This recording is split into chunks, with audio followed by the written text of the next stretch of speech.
Hey guys, it's Quana and I'm back again with another video.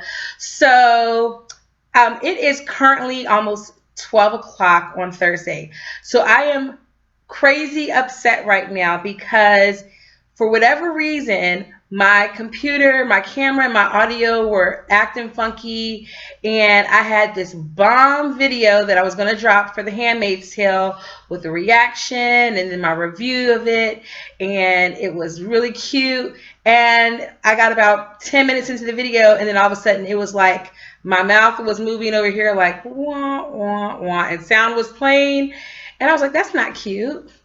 So unfortunately, you're not going to get that cute video, but you're going to get this cute video instead. So before we get started, do me a favor and hit the like button down below. And please give me some feedback. Let's talk about the episode in the comics, because this certainly was probably the most explosive, or not the most explosive. I think definitely 2 episodes ago when we had of Matthew's episode was probably the most explosive, but this certainly is pretty well up there with explosive episodes for The Handmaid's Tale. So let's talk about it. Let me know down below in the comments what you thought about the episode, and let's just get started. So this episode, season 3, episode 11, was entitled Liars, and we heard the word liars echoed very early on in the episode by Eleanor. So it starts with June counting the muffins from the end of the last episode, and I really wanted to have like some muffins while like sitting nearby, like real cute, but I'm just not heavy into like the cosplay stuff like that. I'm gonna get there one day, y'all, I promise. And she's counting the muffins, and so she comes up with the calculation of 52 kids. Now I couldn't figure out if it was 52 kids and handmaids or just 52 kids and then also their handmaids that she was trying to get out of Gilead, or that they wanted her to help them get these kids out of Gilead. But that kind of happens very early on into the episode. She's counting through. She's like, okay, I've got to figure out, I've got to get a bigger boat. Like she's Noah, and she got to get a bigger ark to get these kids out of Gilead. And it was very interesting because right after that, she goes into the living room and she hears a sound. She goes into the living room, and who does she see? She sees Eleanor holding Joseph Lawrence at gunpoint, crazed out of her mind, ready to kill her husband, because her husband has helped orchestrate this whole world, and she had to witness her husband rape June last episode. And she's going off. June is trying to keep her calm, trying not to cause any static, because she can't kill this man at this point. She needs him. And it's kind of distressing because you see June having to defend the man who literally just raped her. And as much as we might feel for Commander Lawrence in that situation, he obviously did not want to rape her, but let's be clear, he's established this society. He established their monetary system and the economics behind establishing the society. So he is completely complicit in what has happened, and he certainly hasn't spoken up about it. And so, silence is being complicit. If you're silent about something, you're complicit in it. And then Eleanor is also talking about how she had to watch him defile June, and June has to check her and say, but you're guilty too. You sat by and you watched your husband create this world, and you didn't do anything about it. So don't just be mad at him, be mad at yourself. Now she's able to get Eleanor to calm down by telling her that she needs him, they need him to help her get kids out. She doesn't really say all of the details, but she calms her down, and it's very clear that June is going to have a big task on her hands trying to finagle all these crazy women, because she's going to have, first of all, her own brand of crazy that she's going to have to keep in check, Eleanor's brand of crazy, Janine's branded crazy, and we don't know who is going to be on this trip with them. So it's about to be an adventure, and I'm kind of intrigued because with only maybe 2 episodes at best left, I'm wondering, are we going to get a season where we're seeing them trying to get these people out? Like, are we going to see like the next episode or the first episode of season 4 deal with like them traveling out of Gilead, like more like the Underground Railroad type of tease or whatever. Tell me what you think about that down below in the comments. So that's kind of like where the episode starts. Then we get to the Waterfords. Well, no, scratch that. Before we get to the Waterfords, Lawrence and June have a little scotch on the couch, you know, a little drink, and they start talking about the fact that she's going to need some more trucks because it's not just 10 kids that she's going to be getting out of Gilead, and it's 52. And he's like, girl, you tripping. Like, I don't have that kind of power. And she's basically like, you did this, and this is your chance to become a hero. So he's like, well, I guess I'll try to help. Now in the scene with Eleanor and Lawrence, Eleanor calls Lawrence a liar and says, you're a liar. And there's this look that he gives June on the couch that echoes the idea that he's a liar, that he's going to be self-preserving. And even though he's telling her he's going to get her more equipment, that it doesn't really seem 100% on the up and up. Like, he wants his wife to be safe, but is he really going to entrust June to do this as she's also dealing with trying to get 52 people out of Gilead? So that happens first. Okay, so next we have the Waterfords, who are about to take their little voyage to meet up with oh boy, whose name I can't remember, who was on Parenthood, who was Joel. Y'all know I'm terrible with names. And so to try to retrieve Nicole, I should say save, because that they're trying to bring her back into hell, but they're trying to go retrieve Nicole. So Rita walks out of the little hotel building or whatever in DC with Serena, and they have this little moment where they hug and kind of say goodbye. And it was cute for 2 seconds until I remembered that I can't stand Serena. And so then I was over that. And then here rose up your boy, Fred, with some shades on, like he a pimp or something, like he the man. And I was just like, somebody come and smack him. I just couldn't. Like, he rolled up in this little convertible, acting like he was cute. And I'm like, y'all are sitting here terrorizing a whole behind planet of people, and you just living your best life. Like, that's what we do. Okay, whatever. So they go on this little voyage, and then they're riding down the road, you know, country roads, take me home. And then he decides to pull over and ask Serena, does she want to drive? Pause. You don't get to alter the world to make life miserable for every woman in existence, then stripped your wife of any power or rights that she has, and then want to ask her if she wants to drive a car. And she's looking at you like, hello, the last time I tried to do something that I wasn't supposed to do, I got my pinky daggone chopped off, or my pointer finger, whatever finger it was. So that just made me even more disgusted with Fred, because he has these moments of manipulating the situation to seemingly give the women in his life more freedom. But it's to bring him pleasure. It's to bring him enjoyment. And it's very self-serving. And it just shows the hypocrisy in this society. Because we saw it in season 1 when he sat here and gussied up June and made her look like a floozy so he could take her to Jezebel's, you know, and have his little, you know, get his little kicks and whatnot. And now we see it again with Serena wanting to let her drive the convertible.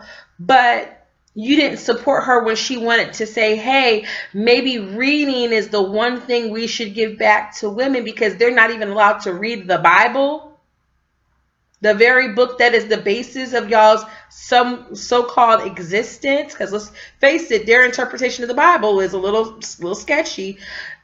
Like, so we're going to get to what happens to him later. But let's just say I was shouting from the rooftops at the end of the episode because I just can't with this man. So we get back to the Lawrence household, and June is running her little Underground Railroad and trying to make plans with the Martha, who I just realized that the Martha at the Lawrence house, I still don't know her name. Y'all forgive me. I don't know people's names. Is the Martha that was working in the kitchen at Jezebel's back when she and Moira were doing like the little underground exchange stuff. So I was like, oh, that's why she was so familiar. Okay. So she's like, come on, I got some people you need to talk to. And who shows up but the Martha Mafia, rolling up on June like, hold up, we got questions. Who told you to come up with the plan? Who says you could do that? You're sitting here messing up with our little system that we have going on. And they're really sitting here checking June. And I was like, they really rolled up on her like, we about to put hands on you. We can do anything to you. We can make you disappear and make it look like an accident, and no one will be the wiser. And I was like, oh, stop. Like, they really are threatening old girl. Like, it was real intense. So anyway, June manages, like she always does, to work her way out of it. And I ain't trying to be funny, but we're going to talk about that white woman privilege in a second, because she keeps getting out of situations that normal people would not get out of. But it was good foreshadowing for what happened later on in the episode. So they are able to make the Marthas, appease them. Okay, as long as you don't mess up our plan, we're going to do this, run this shipment in a week, and then you can do your own plan after that so that we can get our stuff off the ground. Well, I think for them being a mafia, they were giving her too much information. Well, suddenly we hear like a little noise in the background. So when June and her Martha go back in the house, the other little young Martha comes in and is like, oh, here's Eleanor's tray. She didn't eat any of her food. And they're looking at her like, did you take it inside the room? No. Why would I do that? So they go, okay, something ain't right. They go run into the study. Stuff is shredded. Stuff is gone. The Lawrences have dipped all the way out. And they're looking like, oh, heck nah. Like, this dude is about to get us killed. We have to report this, but we're trying to run this little underground network we're trying to get these kids out. And he really just going to dip on us because he gets scared and wants to go rescue his wife. Again, these men are crazy self-serving. I'm going to try to watch myself because my best friend is in town. I ain't trying to be, shocking her sister. So, these men are just liars. Why do you lie, men folk? I'm not just playing. We know not all men folk lie, but y'all good at it. When you decide to do it, you're good at it. Be truthful. So then that happens. All right, so now they have to figure out, well, what are we going to do? They're ransacking the study. She finds the phone, and when she finds the phone, and they pick up the little phone, and he's like, Commander Lawrence, what can I do for you? I was like, act like you got a cold and like say something. But she didn't. I hope we see the phone make a comeback, because I kept thinking maybe she could use it to connect to Canada and talk to Luke. I don't know. Something. The phone is going to play a role, I feel, in the next 2 episodes. Tell me down below if you think that that's going to come back. So, anywho, back to the Waterfords. They end up staying with some little Amish-looking family. I mean, everybody in the show looks Amish, but some Amish-looking family with a whole bunch of kids out in the wilderness somewhere. And they're singing little Irish folk songs and whatnot. And I'm like, okay, this is cute. And then they go upstairs to the little twin beds with the babies in, and then get all romantical. And I'm just like, this is how you see people who are acting against their own interest. Maybe there was a reason she did it, but they go in the woods and they're talking and walking about how life would have been and could have been and should have, could have, would have. And I'm like, but you're the one, Serena, who wrote this whole system into existence. Let your man sit here and usurp, because he was just chilling in the background helping you out while you were doing your little public speaking gigs. And now you're going to let him usurp all the power from you. And now you want to talk about shoulda, coulda, woulda. No, ma'am, not today. But they go upstairs to the little twin bed, and she holds his little hand and gives him little googly eyes. And the next thing you know, they're up in the baby's bed getting it on. And I'm just like, ew, that's nasty. That's nasty. I was done. So again, the little arc of Serena Joy being like sympathetic to me, that is done. The writers of this show are going to have to put in a whole lot of work to make me care at all about Serena Joy anytime within the next century. I'm going to tell you what, okay? All right, so then finally you have Lawrence comes back because he realizes he doesn't have any clout anymore in the system and he can't get anywhere. So he's pretty much trapped. So he comes back to the house and June is like, oh, sucker, you owe me. Like, you just took me through all kinds of, 99 degrees of trauma dealing with your mess and everything. So we're going to have a new plan. So she gets all gutsied up and has him take her to Jezebel's because he's like, yeah, I'm not going to be able to get you those trucks because, again, I don't have any clout. So she's going to go to Jezebel's where she's going to try to meet up with Billy, the guy who's supposed to be landing the planes or getting the planes that the Marthas are trying to get with their little, smuggling situation. So she gets all gussied up, goes to the bar, negotiates with Billy, and I knew something was going to happen. I knew it. So she gets ready to leave to go back out and meet Lawrence at the car. And who calls her name? Of Joseph. It's Commander Stabler. Yes, we still call him Commander Stabler. I don't care that his name is Commander Winslow. He's Commander Stabler. Christopher Maloney, we see you. Got me out here in these streets not liking you right now. I don't appreciate this. We're still over here waiting for you to come back to SVU, but you over here being commanders and whatnot, taking rights away from women. So he calls her over and, is sussing out the situation. And I was like, oh, my heart got palpitations. I don't know what's happening. And then she has to come up with this lie like, well, you guys got your little kinks and whatnot. That's a direct quote. I was like, okay, this is crazy. Yeah, so he likes when I come here by myself and get a little thing going on and then come back and tell him about it. Why did this girl think that this was a good lie? Again, liars. That's the daggone. The writers were onto something when they came up with the daggone title of the episode because everybody up in this episode is lying. So he says, well, okay, so if that's how y'all work, why don't you come over here with me? So then here she goes over to the hotel room with him. Lord, I knew something was going to happen. I was like, Lord, he going to be into something kinky, nasty, 50 Shades of Grey-ish. He walks into the other room. I'm like, oh, Lord, are there going to be whips and chains on the wall? No, it was just a normal room. So he walks over and tells her to get on the bed. Okay, then tells her to take off his panties. I'm like, oh, how are you going to get out of this? So she's going through her little coaching mechanism that we've heard about 3 or 4 times now about treat it like a job, treat it like a exchange. You're just doing this to survive. It's okay. Her little mantra. So she takes off her panties. Then he's like, get on the bed. Okay, so she's on the bed. He's like, nope, face down.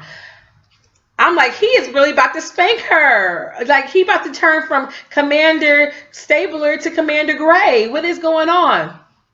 Next thing I know, he's grabbing her legs, like pushing them open. Oh, my goodness. I felt more trauma in those couple of seconds with him grabbing her legs than I did the very first ceremony. So she is up in the mix and she's like, wait a second, you know what? I'm not about this life. So she starts to fight back. Well, then he starts fighting back. So now they're fighting. She's kicking him in the gonads. He's grabbing her legs. I mean, they're wrestling on the floor. They done moved from bed to the floor. I'm like, oh my gosh, is he going to kill her? What's going to happen? Somebody going to find out. Somebody going to come save this girl. Come knock on the door or something. She's fighting, he's fighting. It looks like girl is about to go down. I'm like, well, this can't be how she goes down. We still got at least 2 more episodes left of the season. Next thing I know, she done grabbed a pen and is stabbing old boy.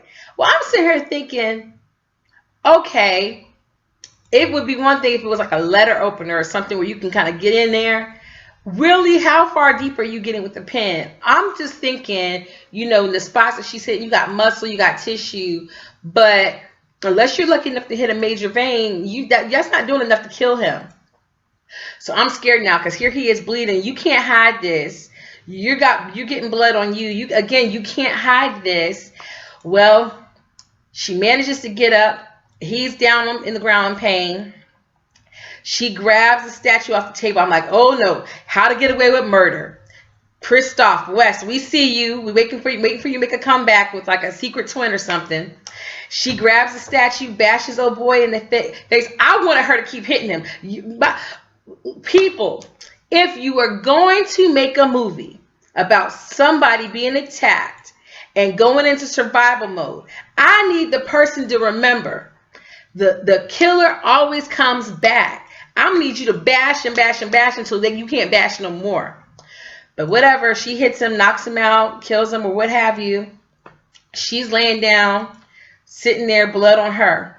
All right, well, at that point, I can't even remember how the sequence of this goes. If we cut to the Waterfords before this, but I'm going to go ahead and just finish up this storyline to say we get a knock at the door. Housekeeping. Avon calling. Martha's at the door. She looked up. The Martha was like, I remembered you. You saved me. Go ahead. Get out of here. Here's a little key to the back lot. Go ahead and get out. So she lets her go. I'm sitting here thinking, Lord, this girl about to get herself killed. She's tiptoeing down the daggone hallway, blood all over her. I'm like, run into the bathroom real quick and wash off or something. She's tiptoeing out the hallway, then walking past people and everything. But she manages to make it out and gets in the car with Lawrence. And he's looking at her like, oh, Lord, what new kind of mess? It's something with you every time. And I kind of feel bad for Lawrence on this because obviously what we do know about him is he has had a system of helping handmaids get out of their circumstances, or being that person who, if he takes them in, somebody who would usually get killed or whatever, that he knows he's not going to rape them and everything like that. I know he has got to be like, every time I try to help this trick out, she comes back worse off than before. I done let her go, then took my girl off to run away, helped her and the baby escape. Then here she comes, she gonna stay. Like, it don't matter, no matter what it is. I keep trying to help her. Help yourself. So we already know that's about to be some drama. All right, so then we get back to the Waterfords. Well, they meet up with Joel. Remember I told you about Joel from Parenthood? They meet up with him, and he's like, okay, come follow me. I'm gonna go somewhere. We're gonna go where we can talk. So already Fred looking like, okay, this is a little sketchy. They get in the car. They go driving. They follow him. He's like, wait a second. This ain't a little ways. Y'all know how in the South we talk about it's around the corner, and it'd be 5-10 miles away. We talk about it's around the corner. It ain't no around the corner. Around the corner is around the corner. We be talking about 5 miles away down the road. Oh, it's down the road. You in a whole nother town. So they're driving down the country road. And when they did that overhead shot, I was like, are they going to be in Canada? Because if you didn't know, Canada is one of them places where it's not like a border crossing at every point where it touches the U.S. There's like certain places where you can go in, but then there's certain places where if you know how to do it, you just crossing over and you in Canada. Especially being that they have gotten rid of all the government in America, in this world. So they get to the road, they get out the car. He's like, this wasn't a little ways away. Then, he starts reading him his rights. Commander Waterford, you are under arrest for breaking this international code. Next thing you know, trucks are pulling up on them. They got the army. They arrested a boy. I was like, standing ovation. Yes, that's how you do it. Now here comes the question. Was Serena in on it? Did old girl do something right for a change? Did she plot this from jump? And if she plotted it from jump, did she plot it in an attempt to somehow get Nicole? That's a little sus. So we're not completely trusting you yet, Serena Joy. I don't know if she's in on it or not. My feelings are she was in on it, but we don't know that for sure. So I'm not going to credit her with that just yet. But if she was, well played, ma'am, well played. We might give you a little bit, put a little check in your box. Maybe in the maybe column, we maybe can rock with you. But Commander Waterford is arrested and Commander Stabler is dead. So that's 2 down. We got a whole lot of men to go, but that's good. So we get back and they got another Kate Bush. They like playing Kate Bush on this show. Next thing you know, got a Kate Bush song singing. We get back in the Lawrence household and we see June getting dressed with her little handmaid's garb. And then you go back to the Jezebels and you see they're cleaning up the floor. And I'm sitting here impressed. Like, this feels like sunshine cleaning. They cleaning the blood up. And I'm telling my best friend, like, they did a good job getting that blood out. I don't think you can get blood out of a carpet like that. She's sitting here cleaning all the spots and everything, making the bed, putting flowers out. I'm like, where did the body go? Child, the next thing you know, they done threw the sheets down the chute to be washed. They show you one set of sheets, then another set of sheets. One set of sheets is going to the laundry room. The other set of sheets is going down to the incinerator. Child, they done threw his body in there, and they burning. And it's that Martha Mafia. We talked about that Martha. That was a foreshadowing where she was telling you, we can get rid of you, Commander Winslow. We can get rid of you, burn your body in this incinerator with these bloody sheets and whatnot. Well, nobody ever know that you died over here. So it's funny because we got that plan, we got the washing machine going and the incinerator going, and the cinematography on this show, I tell you, like, I can't think of too many other shows that should get an Emmy for their cinematography, but this show, they always are giving you visuals.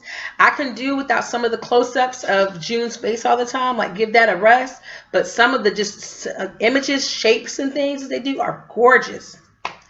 So we go back to the house. And June is looking like death warmed over. And here comes Commander Lawrence giving her a gun. Like, you know they're going to come for us. He gives her the gun. But if you notice, she doesn't know what the Marthas did for her. And right behind her, the sun rises. And there's this beautiful warm glow that is casted behind her that lets us know hope. There's still hope. There's still hope for them to carry out their plan and to win this. So that's the end of the show. Now, last talking points before we go. We got about 2 episodes left. They still have to come up with this plan. And while I don't think anybody knows that June had a hand in the Commander Winslow Stapler's death, they think that somebody's coming. So they're going to be already kind of tense and jumpy. And then she got this gun. Then we're going to finally get some storyline about Canada, because we ain't seen Luke or Moira. We hadn't seen Hussein in a minute, so I'm ready to find out what's happening with them. But ultimately, how are they going to get these 52 kids up out of Gilead? And more importantly, since the show was just renewed for a 4th season, what are the next steps? Because June still has to get Hannah out. So she's still going to stay behind and try to get her child. And are we going to see her get sent to a new household? Is she going to get pregnant again? Like, these are questions that we have. And to me, there's a lot of questions still on the docket. And we only have 2 episodes left of the season. So where are we going to get some things wrapped up in the questions that we have before we go into a new season with even new questions? And ultimately, my bigger question is, how long can this show exist before it begins to get stale? Because I think that's the problem that shows like other dystopian shows like The Walking Dead face, is like, how long can you just kind of exist in this dystopian society like this without introducing fresh characters, new plots, and maybe even shifting the perspective to another character? Ultimately, as Elizabeth Moss does more things, are we going to see the POV shift to another character so that we get more engaging storylines? Because, I mean, we can't see June go to another commander. Only so many times we're going to see her get raped and get sent to another commander before it's like, okay. My theory, we're going to see old girl become like the white cis Harriet Tubman of Gilead. She's going to be running the Underground Railroad. And maybe we see more of the inner workings on that side of things, because that's the part we haven't seen. We really haven't seen how there's a whole system going on. And the last thing I want to mention is, while Fred and Serena Joy were in the car, we heard that radio station Free America playing. That's not the first time we've heard that radio station play. So I'm intrigued to see maybe June get linked up with that network. We saw it a little bit when they were trying to smuggle her out in season 2, but it was very light, and we also saw everybody get killed because, again, your girl is a Black Widow or something. Like, she poisoned. Everybody around her always gets shot up, so they better be very careful with this little trying to get the kids out thing, because she's good for getting people killed. Especially people of color. I'm just saying, the little interracial couple, they got killed, and Matthew got killed. It just doesn't work out for people. But anyhow, so are we going to see that? What are some of the questions that you have going into our last 2 episodes of the season? And what do you want to see happen in season 4?